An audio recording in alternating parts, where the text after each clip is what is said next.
dengan Tuhan dalam kerajaan surga. Saudara, yang seterusnya, yang minta usahakan itu slide. Doa dikuduskannya nama Bapa adalah karena dunia ini penuh kecemaran, dosa, dan kejahatan kan. Kadang-kadang gereja pun kita perlu kita tahirkan. Rumah Tuhan di Yerusalem pun Tuhan Yesus perlu tahirkan, tabiskan. Dia halau semua yang menodai, mencemarkan ibadah dalam rumah Tuhan di Yerusalem, apalagi dunia di luar yang tidak mengenal Tuhan. Itulah doa kita, supaya nama Tuhan, nama Bapa itu dikuduskan. Orang yang percaya dan umat Tuhan harus menguduskan nama Tuhan dengan perkataan, tindakan, dan kehidupan mereka sendiri. Kalau tema khotbah yang disiarkan dalam grup itu menguduskan namamu Bapa, sebenarnya apakah cara kita menguduskan nama Tuhan adalah dengan perkataan kita, dengan tindakan dan kehidupan kita. Kadang-kadang orang nama Kristen atau orang yang bergereja, yang datang di gereja, hidup mereka itu macam kata orang apa itu? Hyde and Jekyll. Tidak tahu kamu tahu ini bahasa Inggris. Wah, di gereja dia pandai rohani juga tahu. Di luar gereja ubah lagi. Duniawi lagi balik. Kan? Kalau di gereja waktu dicakap politik pun halus rohani. Di luar, wah dihantam ini, fitnah ini, macam-macam perkataan yang kasar. Itu tidak menguduskan nama Tuhan. Perkataan kita, tindakan kita, seluruh kesaksian hidup kita kan.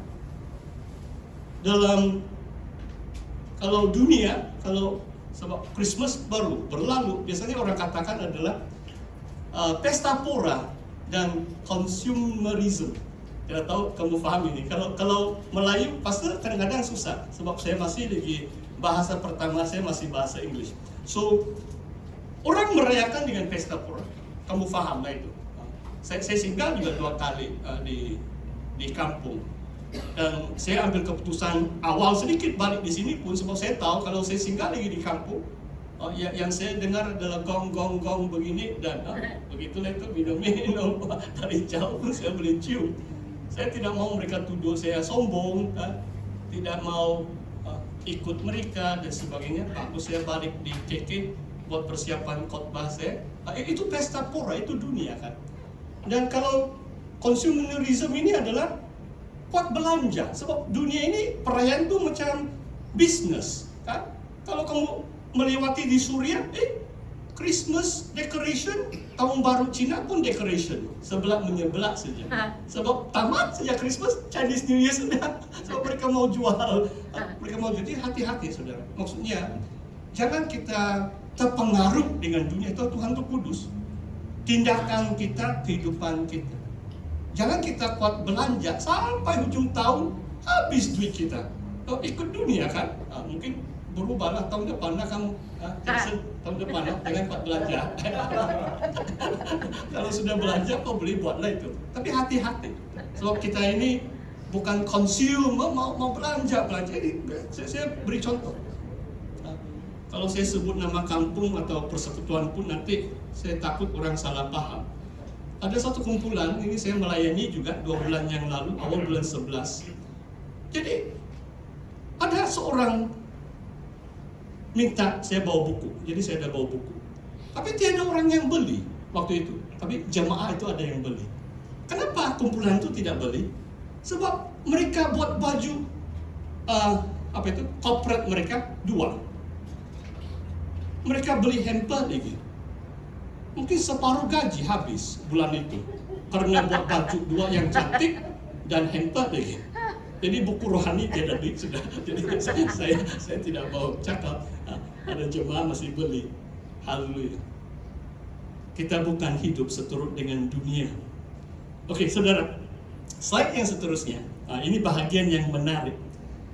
Kalau kita pikir itulah, saya harap jemaah ini siap belajar dengan pengetahuan dan pengertian.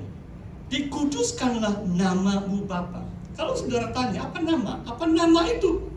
Kalau dalam perjanjian lama, next slide please.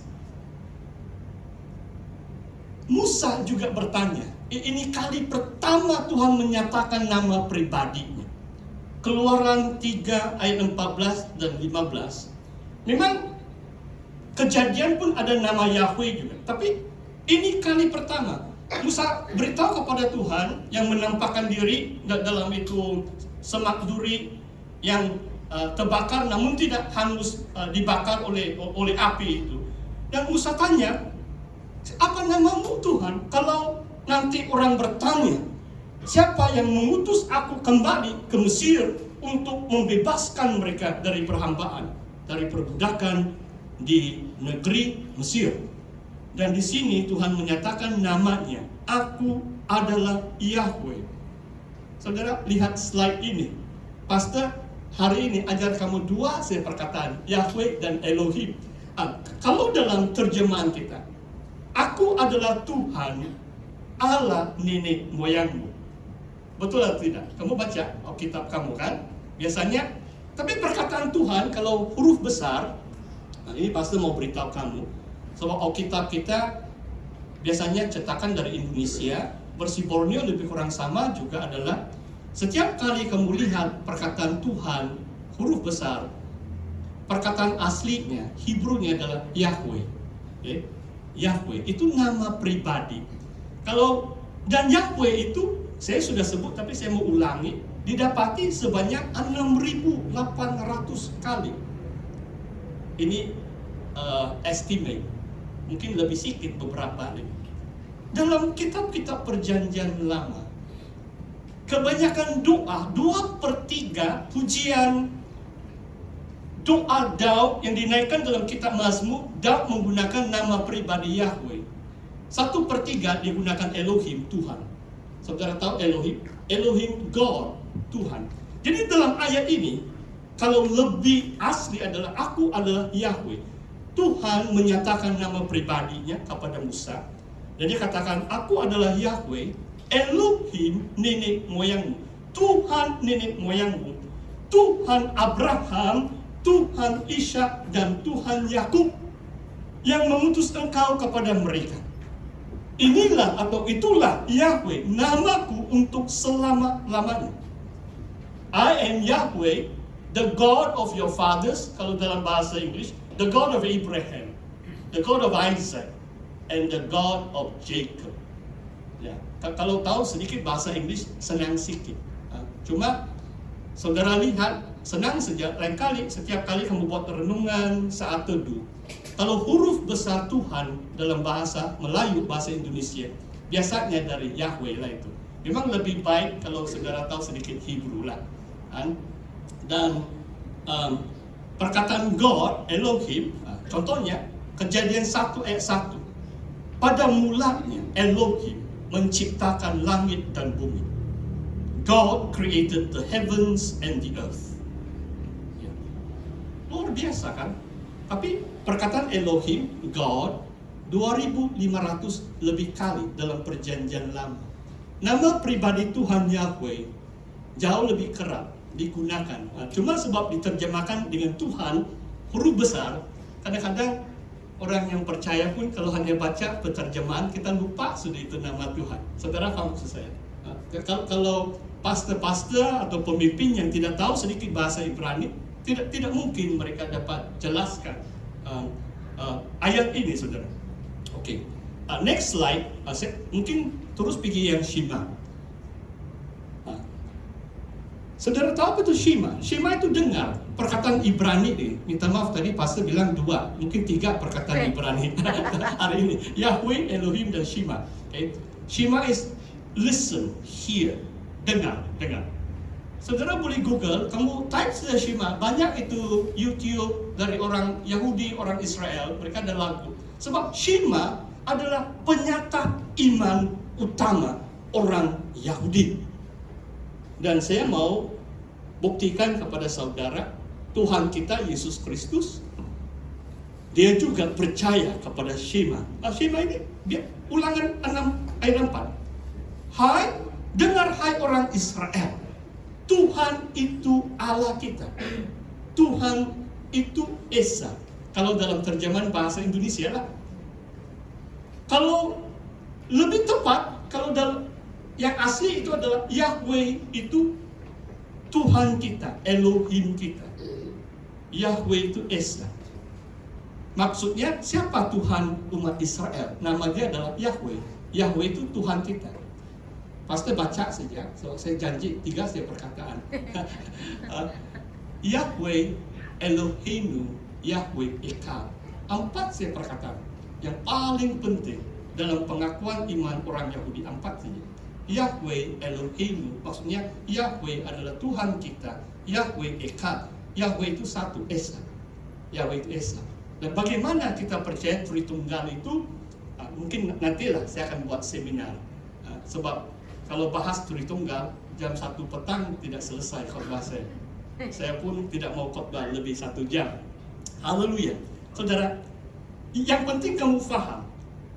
Ulangan 6 kamu boleh cek kan, terjemahan kita mengatakan Tuhan itu Allah kita. Tapi dalam bahasa Ibrani-nya adalah Yahweh Elohim. Maksudnya Yahweh adalah Tuhan kita, Elohim kita. Yahweh. Siapa Tuhan orang Israel? Yahweh adalah Tuhan orang Israel.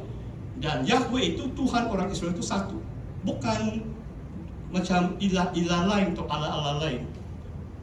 Kebanyakan bangsa-bangsa waktu itu menyembah dewa-dewi. Mesir pun banyak. Di Israel orang Kanah pun banyak. Asira, Baal, macam-macam mereka menyembah. Patung-patung berhala. Tapi Tuhan Israel itu satu. Yahweh itu Esa. Esa maksud Esa adalah one God. Tuhan itu satu. Saudara, mari kita lihat dalam perjanjian baru. Apakah Yesus sendiri memetik ayat ini? Next slide please. Markus 12 ayat 29 sampai 31. Injil Markus ditulis dalam bahasa Yunani. Tapi waktu Yesus berdialog, waktu Yesus menjawab soalan itu, bahasa ibunda Yesus apa? Hebrew. Kadang-kadang orang katakan mungkin Yesus Aramaik. Aramaik itu lain sedikit dari Hebrew. Ibrani, Hebrew bahasa Inggris, Melayu itu Ibrani.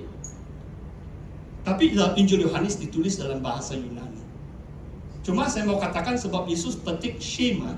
Jadi maksudnya Yesus juga menyebut seperti yang pastor sebut tadi, Yahweh Elohim, Yahweh Echad. Saudara paham maksud saya? Waktu Yesus berdialog itu dia bahasa Ibrani kan? Dia petik dari perjanjian lama. Yesus bukan bicara dalam bahasa Yunani. Mungkin Yesus tahu juga sedikit bahasa Yunani. Sebab ada satu kisah dalam Yohanes 12, orang-orang Yunani berbicara dengan Tuhan Yesus. Dan bahasa Yunani waktu itu bahasa antara bangsa. Oke? Perhatikan ini saudara. Mari kita lihat Injil Markus bab 12. Okay? So kita biasa dengan Alkitab kita. Dengarlah hai orang Israel, Tuhan Allah kita. Kalau terjemahan bahasa Indonesia lah, Tuhan itu Esa. Kasihilah Tuhan dengan segenap hatimu, dengan segenap jiwamu dan segenap kekuatanmu. Kasihilah sesama manusia seperti dirimu sendiri. Dan tiada hukum yang lebih utama daripada kedua hukum ini. Saudara, Yesus petik dari mana? Ulangan 6 ayat 4. Yesus memetik waktu dia ditanya apa perintah yang utama. Dia sebut Shema dulu. Tuhan Allah kita. Tuhan itu satu. Kalau dalam bahasa Ibrani ini adalah Yahweh Eloheinu, Yahweh Echad. Kalau originalnya adalah Yahweh. Yahweh itu Tuhan kita. Yahweh itu satu.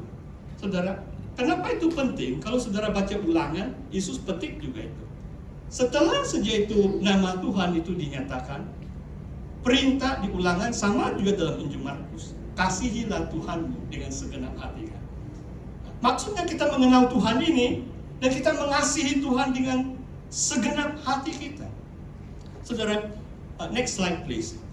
Jadi, saya mau menjawab tajuk atau tema khotbah kita pagi hari ini. Bagaimana kita menguduskan nama Tuhan? Sebab doa kita kepada Bapa adalah dikuduskanlah namamu Bapa kan? Ya. Bagi saya